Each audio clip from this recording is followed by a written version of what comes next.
What happens to customer intelligence after the sale? Is it lost forever? Or can AI keep that relationship alive and evolving? Welcome to XTraw AI, where we extract the raw, unfiltered conversations shaping how AI is applied in the real world. I'm your host, Raghu Banda, and today's episode is a bit special. We're recording this one while I'm on the road, and we also wanted to make sure this conversation reached you before the holidays. So you might notice a few audio blips here and there due to the travel and the end of year rush. But we felt this was absolutely worth getting out now rather than waiting. In this episode, I'm joined by Ken Rapp, CEO of Blustream, to talk about a part of the customer journey most brands lose visibility into: the moments after the purchase. Ken is focused on bridging the data gap for brands that sell physical goods and subscriptions, using AI to stay connected with customers throughout the ownership journey. From zero-party data to continuous feedback loops, we'll explore how AI is shifting the focus from pure acquisition to retention, usage insights, and long-term customer value. So whether you're listening during holiday travel or winding down the year, let's dive into how AI is redefining post-purchase engagement and why the real signals often appear after the sale.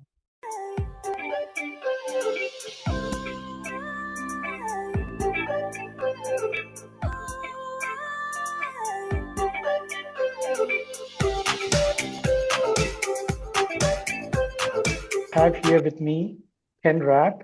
Ken is a veteran in software and AI and a lot of these things. So we're going to talk a bit about uh, beyond the sale in the age of AI. So as you all know, it is going to be very interesting about customer relationships after a particular sale has happened. So in this conversation today, we're going to go a bit more into that and understand the behavioral insights and all. Welcome on board, Ken. Thank you. Nice to be here. All right. So before we get started, Ken, I would like to, I know you have built your career on helping brands bridge the gap between product and customer.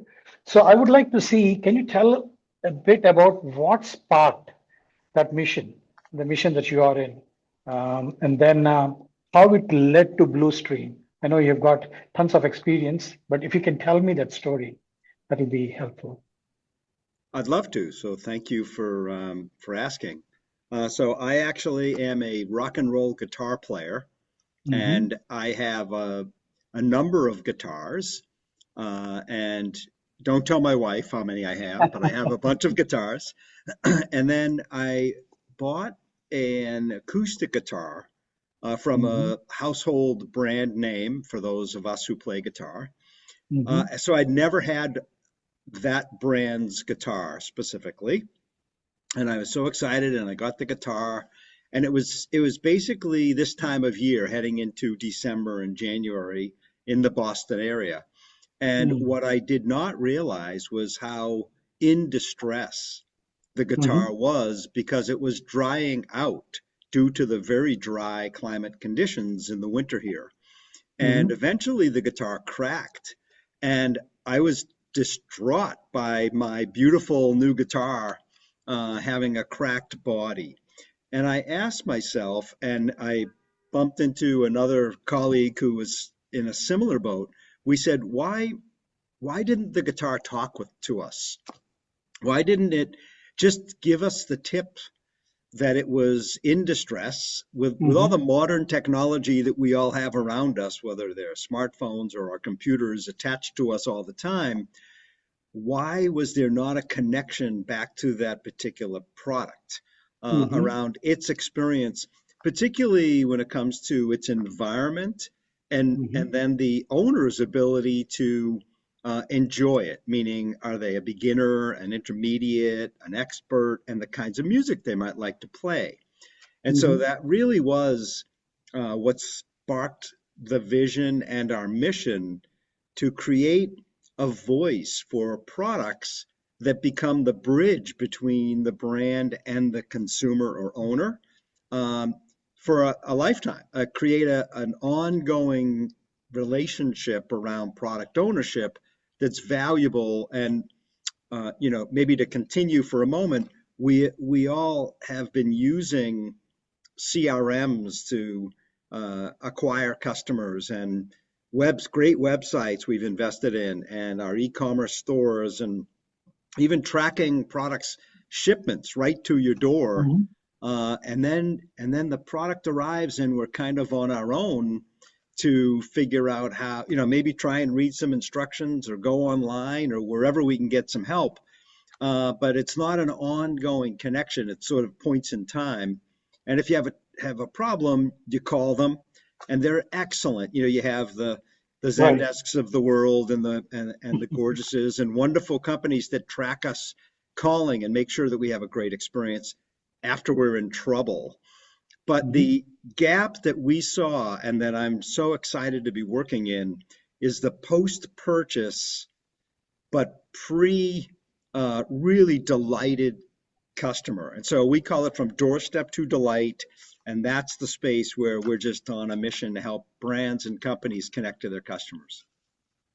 Beautiful. I think that's a very beautiful backstory. I believe um, doorstep to delight, and I believe this is where I think you were just addressing the point where when we go and purchase some of these items, some of these products off the shelf, and think that, hey, how do I, if I run into a problem, what should I do? Do I need to buy? Because many of these products, when you buy off the shelf or somewhere, they always try to, the shop or the store where we buy, they try to sell some additional insurance.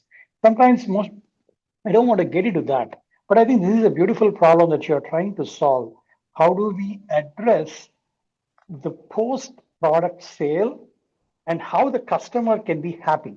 Or maybe they can talk back to the customer, right? I think voice of the product. That's a beautiful way of putting it. Yeah, yeah.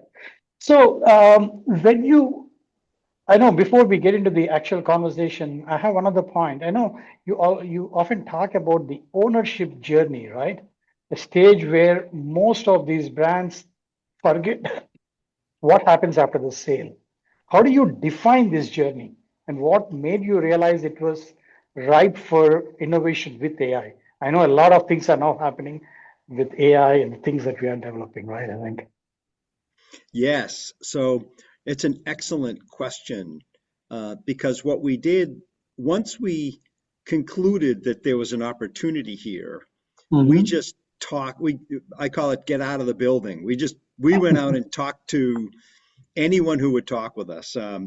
From a guitar perspective, we went to the national North American show and hung out outside, and anybody who had a guitar on their back, we asked them, do you play guitar? And we asked them, just started trying to learn, have you ever had any trouble?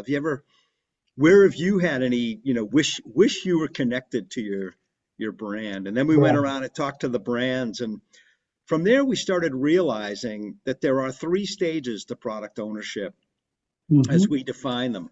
There's the unboxing, which is that first activation when your Mm-hmm. consumer is like bright-eyed and bushy-tailed and excited to try the product, and they want to be successful. You Mm-hmm. then have the second stage, which is all around usage, and it's about the skill of the owner coupled with the life cycle of the product. So, for example, a guitar might have a 10-year, 20-year, 50-year life cycle. But every Mm-hmm. year there are things based on your playing, the usage, based on playing, how many hours you play a Mm-hmm. week, your needs will change. For example, I play probably 5 to 10 hours of guitar a week, but a Mm-hmm. school band and orchestra, a young person might play 10 minutes a day, maybe 30 to 60 minutes a week. And that the guitar life cycle wear and tear will be different. And so we saw usage and skill level really combining. If I eat smoothies 5 days Mm-hmm. a week, but not on the weekends, because that's when I don't have my setup like I do at work, or vice versa, I eat smoothies over the weekend. It'd be nice to know that I use smoothies because I'm actually dieting or I'm going to run a 10K at the end of the winter and so by engaging around skill set and product life cycle, because my smoothies are good for 2 days, one bag, and I get a box of 20 of them, and therefore I got 40 days worth of smoothies. I don't want you to send me, another box that's, Mm-hmm. 30 days later because you want me on a monthly subscription, even though I'm only eating it every 40 days. Now I got too much in my freezer and I get frustrated. So there's this second stage, which is usage and skill. And then Mm-hmm. finally, the last stage we saw on product ownership is just care, taking care of the product, whether it's a lawnmower or a pair of sneakers after you've run 100 miles, or a guitar that's 5 years old, needs some truss adjustment for its neck. So unboxing, usage, care are the three stages of product Mm-hmm. ownership, and we just started talking to people everywhere from, like I said, health and wellness types of products like smoothies or proteins or maybe some beauty and skincare, all the way to where we started in our roots with guitarists and school band and orchestra companies.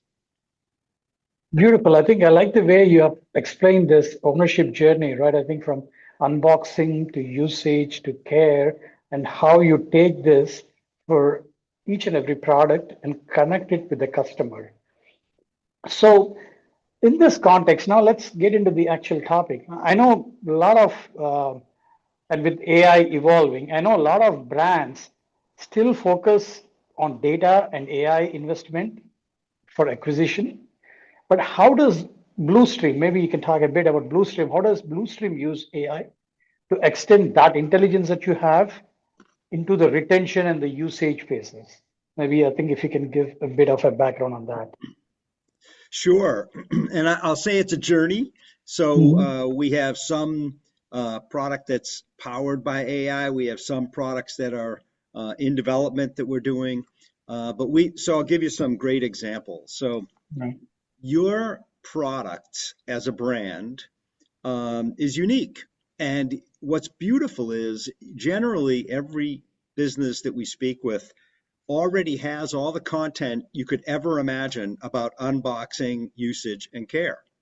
Mhm. They've got quick start guides and startup manuals or user guides.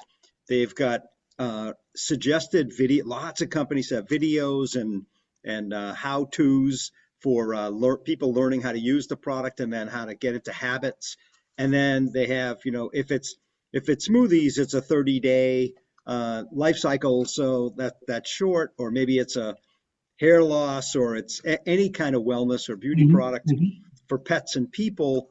You've got content that's on the website. So a beautiful application is to take what we call a journey, which is the unboxing.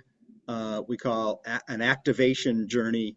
A usage journey we call engagement. So you activate, then engage. Or a Mhm. care journey, which is all about life cycle and do it yourself, like a lot of the DIY videos. And to marry those things simply by powering the research from using AI to go look at all the content available, then look at our data lake. Our Mhm. data lake contains millions and tens of millions of data points around interactions and what's the right cadence. When should you send the welcome message? When should you send some product information to give your buyer confidence when they're going through buyer remorse, wondering if they should have even bought the product? You want to bring them back up to almost, we are targeting to bring everyone up to super consumer status. Mhm. And those people, super consumers, are already comfortable and confident, and they're your best customers, and Yeah. they know the product well. They've done the homework. But most of us, we buy the product, we've made a decision, and then we need that reinforcement. So connecting, building the journeys so that they're contextually relevant to your product and your company. This great That's a great application of AI to Mhm. marry those two. Uh, Also, so when you're in the journeys. And in our world, we use SMS texting or internet messaging or WhatsApp. It doesn't really matter the channel. But for Blustream, our product experience engine basically is running these journeys by having a discussion with you as if you had somebody live with you from that brand, helping you, coaching you through the ownership experience. And so sometimes there'll be some dialogue that comes back to our cloud from the consumers, like, hey, this weekend I'm going to be, doing an extra few miles. Should I double up my smoothies? And that's another place where AI is great for the conversations and pointing the resources to that company's troubleshooting guides, maybe frequently asked questions, things like that. So it's a beautiful application of using AI. And then last but not least is we have data insight. We have so much data on product ownership journeys that if you're a product leader in a company and you want to know, like, what's it like to, how's my customer doing out there in the wild? And then once you learn that information, like, you can make business decisions on future products, on packages. You can, if you're in marketing, you can now look at the data on usage and actually adjust your pre-sale campaigns to really address an audience that will have a higher conversion rate. And if you're in customer support, you can see what links have been clicked around the DIY or do-it-yourself videos so that you can amplify that and lower the amount of inbound calls you might get or requests you might get from your website. Great, great. I think I like the way you have put it. For me, I think when I'm thinking out loud, I think it's similar to the experience when I use something like an Airbnb, when I check into an Airbnb and kind of during my experience of using this, getting there, using that particular, having experience at a particular location, and then having constant interaction with the host. Maybe I might be taking it a bit off, but I believe something like that. I'm kind of thinking in my mind where you are here. The product is where the product is trying to speak with the customer. That's what you're trying to build. Beautiful. So here now, what kind of signals or behavioral cues you would take into your AI models that you analyze and personalize this product experience for customer? Because a customer like me might be different. I may not have, I might not be a novice user for a guitar, but there might be an expert user or there might be an intermediate user. So how do you personalize this? Are these AI models trying to, when they interact with the customer, is there something that you do there? Yeah, so great question. There's a couple of points to be made there. One is it is exactly as you described it. Everyone wants hyper personalization. All of us do. We all want to be treated as an individual.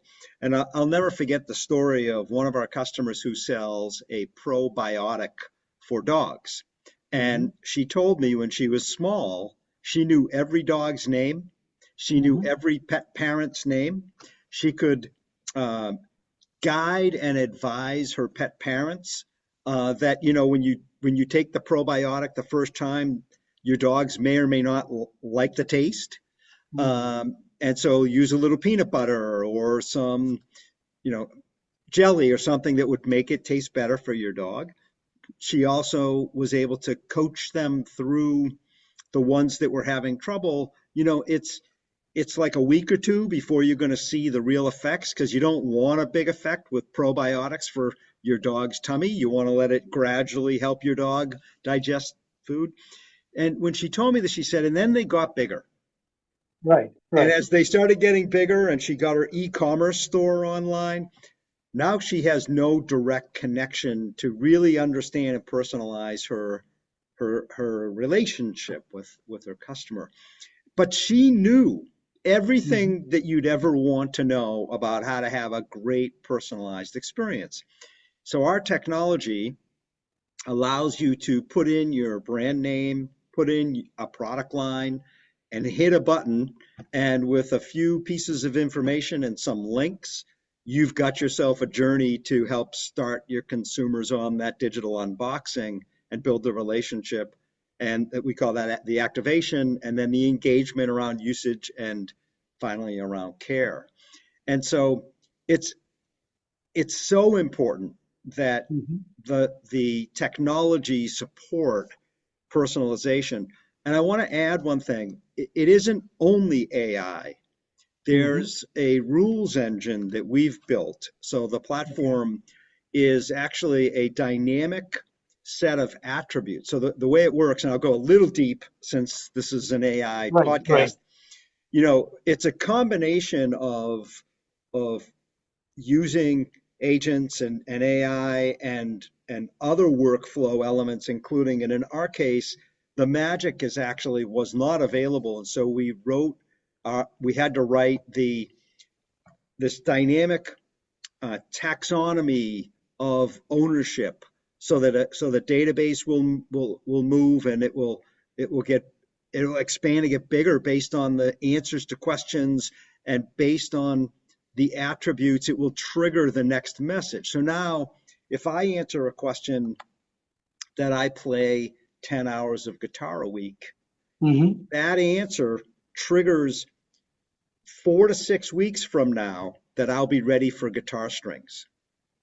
And so that dynamic data model that is monitoring in real time the attribute answers and the attributes themselves around the owner. I'm a beginner, intermediate, expert, as you described, around the instrument or the product itself and its life cycle. It's a 30-day supply of hair growth, which is still not working for me, obviously, but I'm just kidding. But it's this combination of the owner's experience and skill level. And you can get that just asking, you know, and getting back attributes, or getting from the CRM, you know, what is their first time purchasing that or not. And you take that and you combine it with the product life cycle, which the owners or the product leaders or the CX leaders or marketing, they know what the right cadence of content should be, you know, and what questions to ask in that context. And then our engine, the rules engine, is what's monitoring and driving all of that. And then AI is supplementing that or being used front and center based on the application, if it's conversations or building journeys.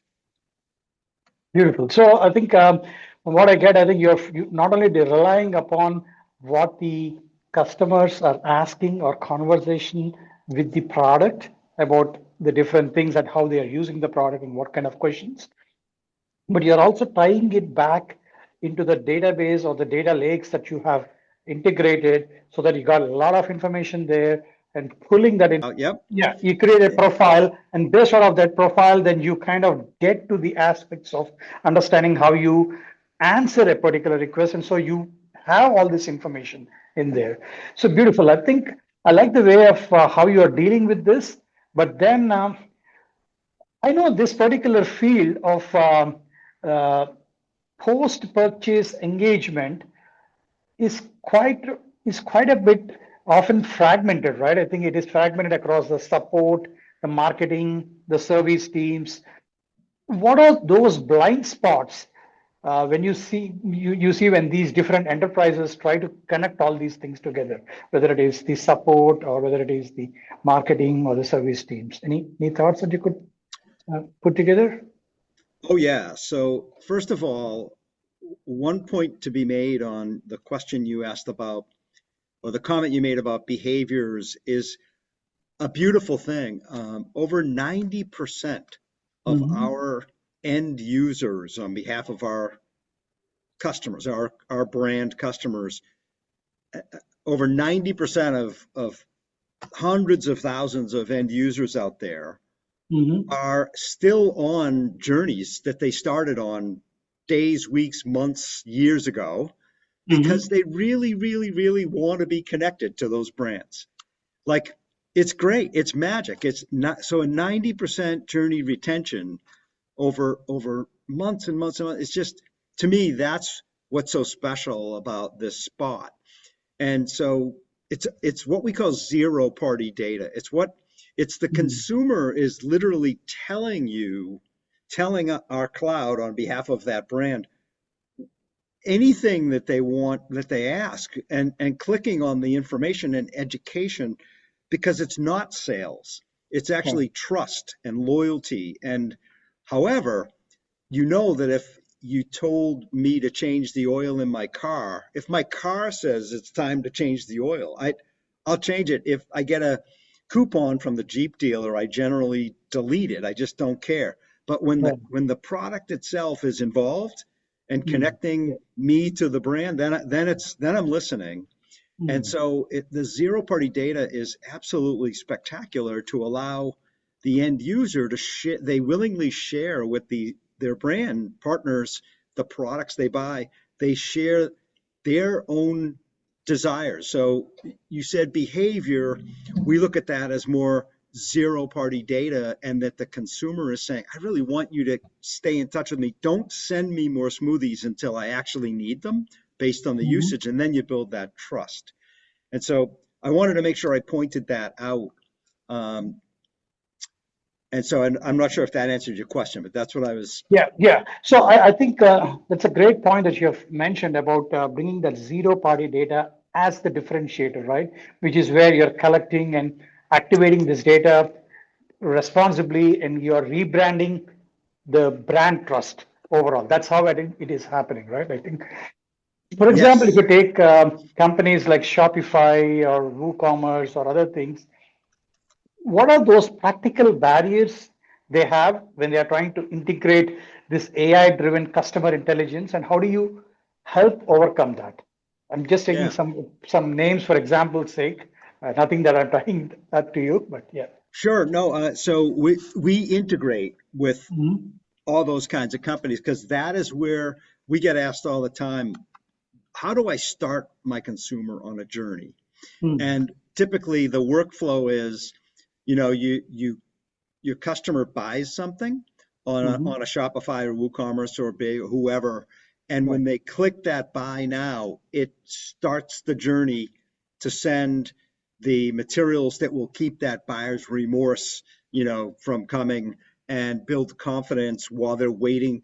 We talk about prerequisites. Do you need Mhm. batteries with that product before you open the box? Because it's pretty disappointing to open a box and be all excited. I'm going to take out my new whatever it is, or I'm going Mhm. to, I have a baking kit I just got. I have my kids with me and my grandkids.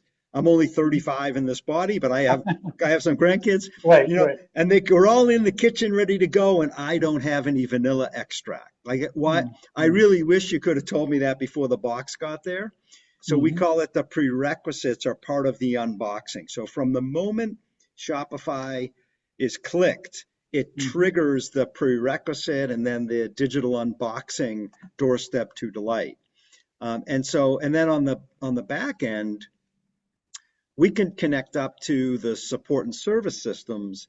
So if you're getting a lot of calls coming in about, oh, we're not getting, we're over baking our cookies, or someone's not feeling the love about a guitar, for example, or my sneakers, feel like they're wearing out too soon, can bring those back into the journeys.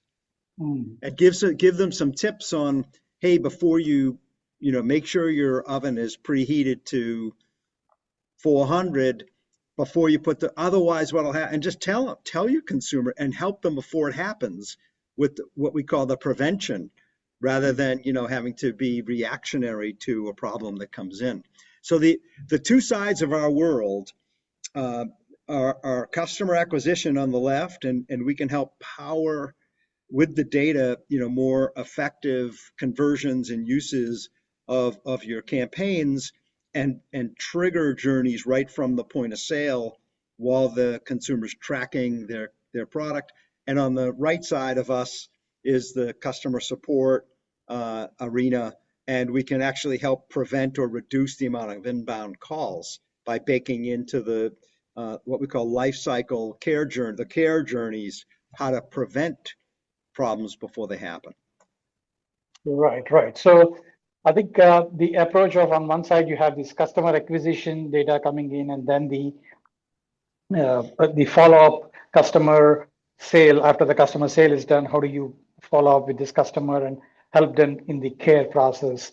So there's a lot of conversation happening here. So I'm pretty sure there's a lot of you built this conversational kind of bots into the integration mechanism when you integrate with any of these customers or the customers who are using this product. So maybe to kind of get a bit more into that, could you explain, take an example, an end-to-end process or an end-to-end example, how Bluestream's AI platform is directly involved, and how is it improving the retention or the customer churn in this overall process? We don't need to take the names of the customers for confidentiality purposes. It's up to you, but yeah.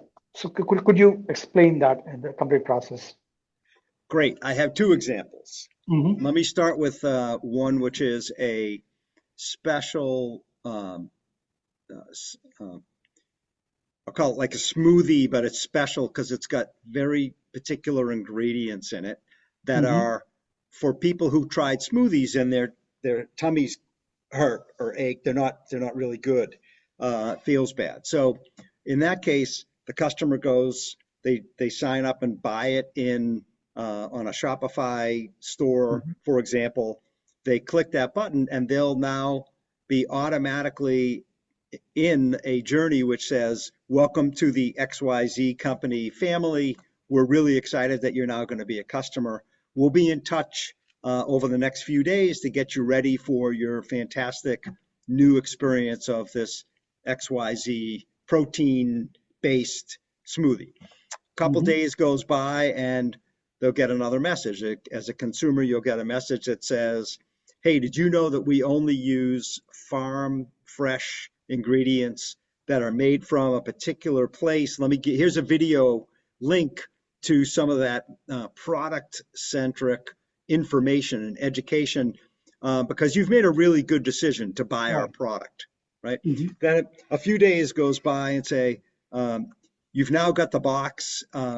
Let us know when you're ready to have your first experience by simply typing in "I'm ready" into your texting on your phone or wherever if you're on your computer with a texting engine, you just say, "I'm ready," and we'll Mm-hmm. start you up. And once that hits our cloud, a message will come down with a link with a couple of steps to 3 steps of startup with a video in there of like, remember, almond butter and water make a good add to your smoothies.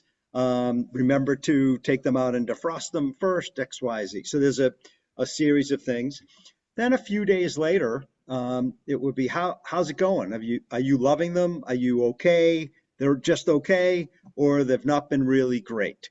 And the consumer will answer those questions, and each one of those will trigger a different remediation to say, oh, Mm-hmm. okay. And then finally, it's like, well, if you're doing really well, love to have you leave a review.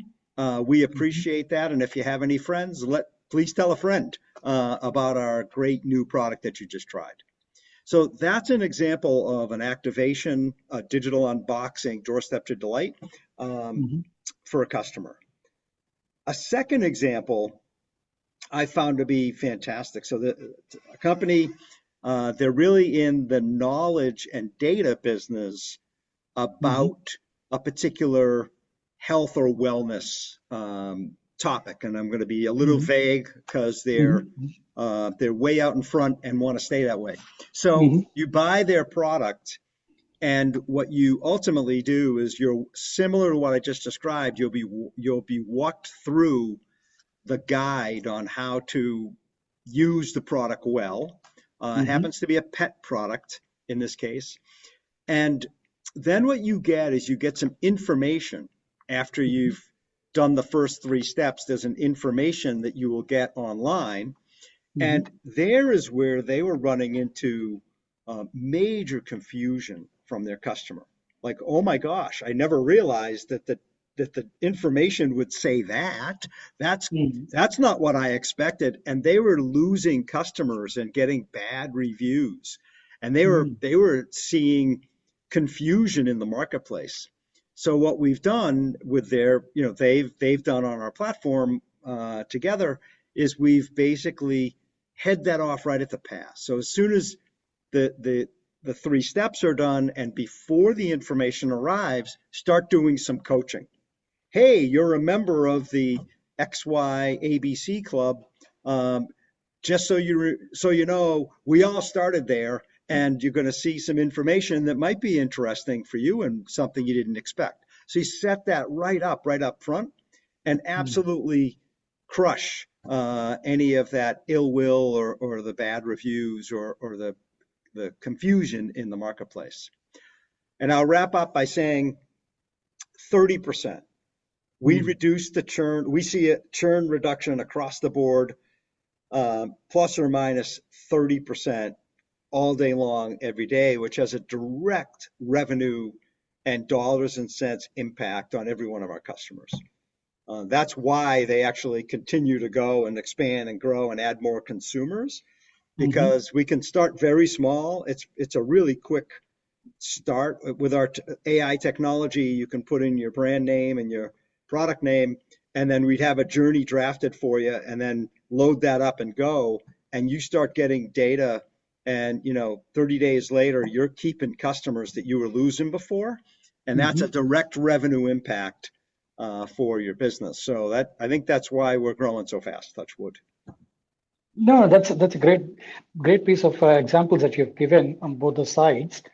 I also understand that this 30% would definitely increase more as and when you're building over this, as and when you're building a lot more data. As the historical data grows, you understand what is happening across these different customers, and that's how the churn rate would, I think, will reduce more. Yeah. So you will see a lot more customers staying over. So I know that's great. I think the way you've put it and the way you've explained it, I think it's very clear. So now in this world of product experience AI, right?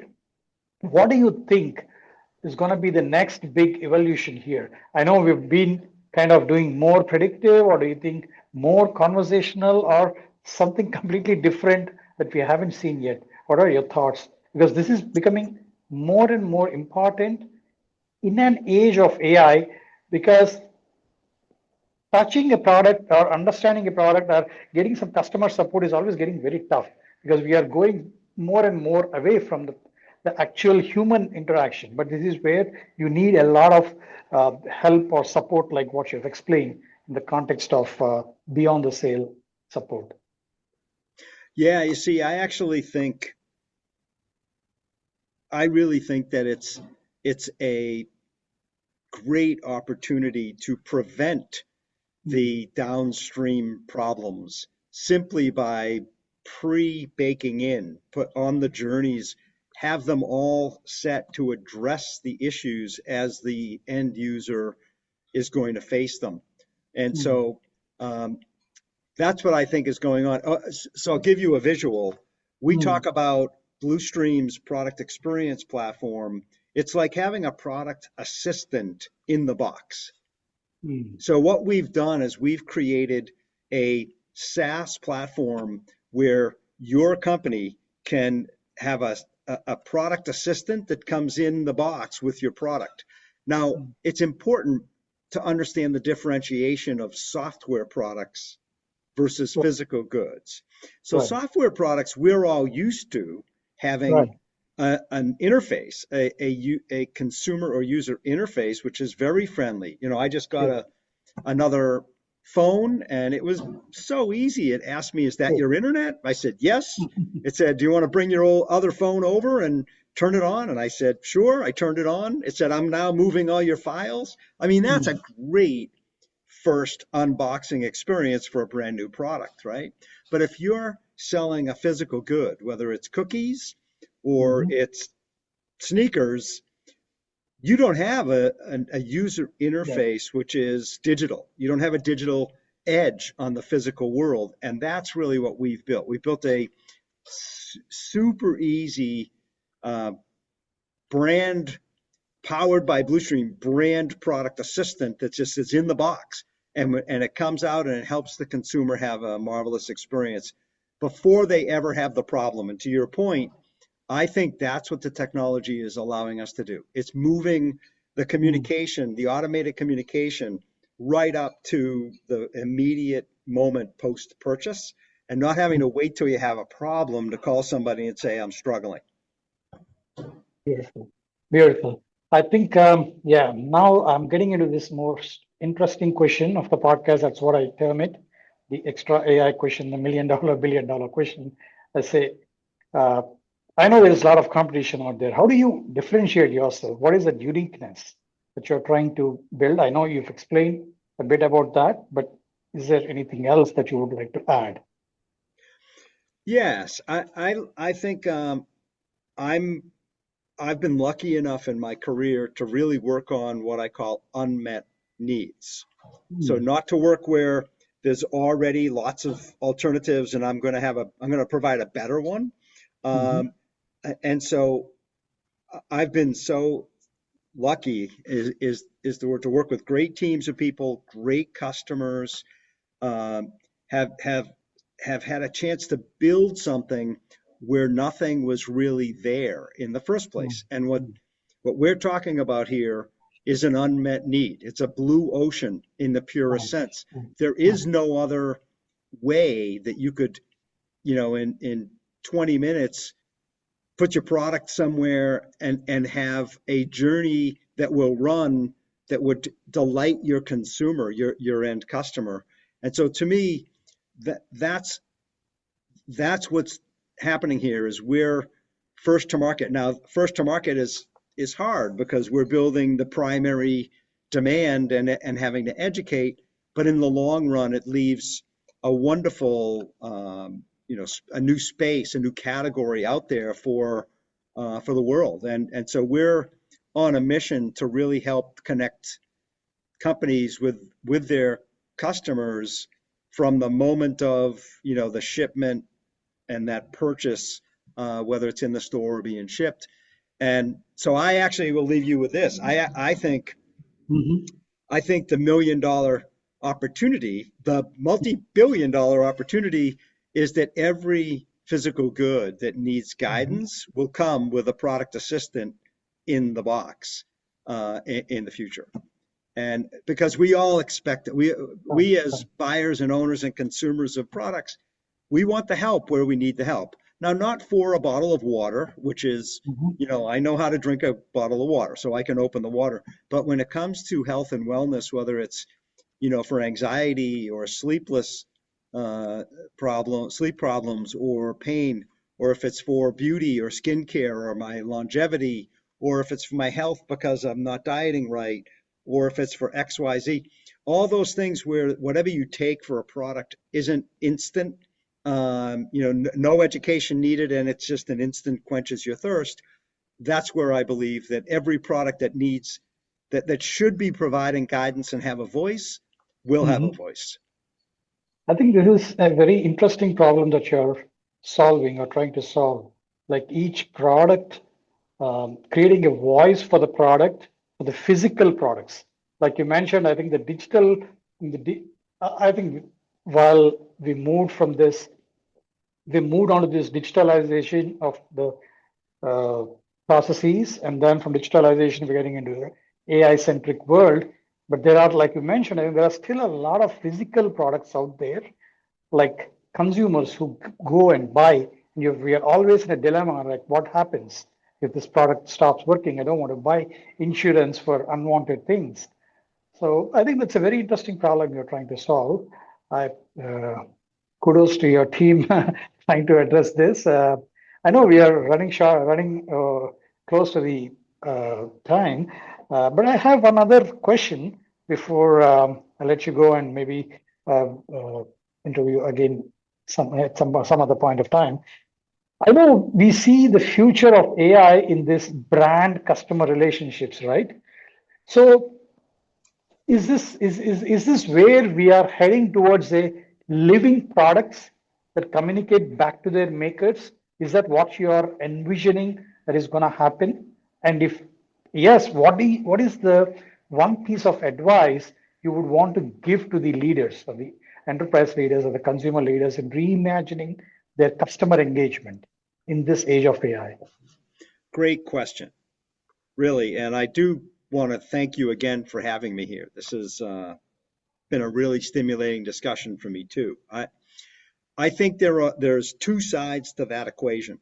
Mm-hmm. If I'm the brand, why shouldn't I have a connection out to every product I've sold into the field where it's being used? So I can learn from that. I can understand it. I can Mm-hmm. start to really slice and dice the data and look for insights on improving my customer's experience live. I mean, why would you ever do a survey and get a Right. subset of the population? I mean, I know why we do it, so don't get me Yeah. wrong, but you asked for the future, and I'm saying Right. in the future, it's all just connected. Just like right now, I'm sure Zoom knows that we're on this call, or whoever we're using here, and they're tracking the data and they're seeing how long we're on, and they saw that there might have been a hiccup here or there on the connection, and that they feed into their insights to make better products, right? So why wouldn't if I sell smoothies or sneakers or cookies, why wouldn't I want that? If it's available, the hard part has been if you were a big mega brand, you Mm-hmm. have already hired 50 data scientists and software developers and they've built you an app and all that. Right. But if you're, millions of other companies, you don't have the resources or the expertise, and that's where it's actually a burden right now on us. We feel the heat, we feel the pressure to Mm-hmm. go faster and provide better tools. And if you're the consumer on the other side of Mm-hmm. that equation, you just I actually, you didn't ask me about this, but I actually think that e-commerce Mm-hmm. commoditized the world. Like Right. if I in the old days, I'd go down to the local store Mm-hmm. and I have a relationship when I'm going to buy something. Right. And then I could go to your website and I could stay there and I would come back to it a few times and I would buy something. But now I can actually say I'm going to buy a bicycle and I've Mm-hmm. decided I'm going to buy a bicycle from whoever it is, XYZ. Mm-hmm. But right before I buy it, I go to Amazon or I go to somewhere else. I just check like I'm going to buy an XYZ Right. bicycle. Uh-oh, I get 30, 50, 1,000 more alternatives. Now I'm like, it's very hard to differentiate. Maybe I should buy the ABC bicycle, which is getting the Mm-hmm. same reviews and it's $100 less expensive, but it's so now the pre-sale Mm-hmm. world has commoditized the consumer's ability to really understand a brand. So my answer to you on the future is a connected consumer is Mm-hmm. now a brand super fan or super consumer. And so every consumer should be treated like a super consumer, and that will change the game for brands. And those that do this will win. And if you don't keep up with the post-sale connectivity, I think you'd be struggling Right. comparing to that brand loyalty post the sale. Right. Beautiful. I think beautiful. You have a beautiful way of. I think thanks for providing all these insights. I learned a lot about this post-sale process and how things are happening in this customer experience and how things can be handled. Well, thanks for your time and great having you on our podcast. Thank you, and really appreciated it, and it was a great conversation. Appreciate it.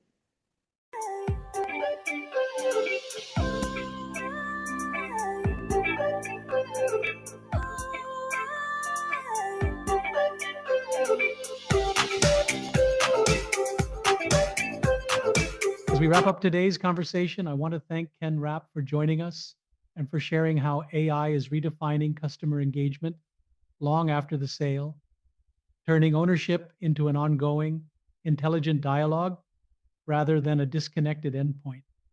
To our listeners, Thank you for staying with us through this episode, especially during the holiday season. And while we recorded on the move, we have a few more exciting conversations lined up, and we're getting ready to close out season 16 and the year with a bang, featuring voices and ideas that push the boundaries of how AI is applied across enterprises and industries. So stay tuned, subscribe if you haven't already, and keep an eye out for our upcoming episodes as we bring this season to a powerful close. Until next time, happy predicting the future with AI technologies and stay XTraw.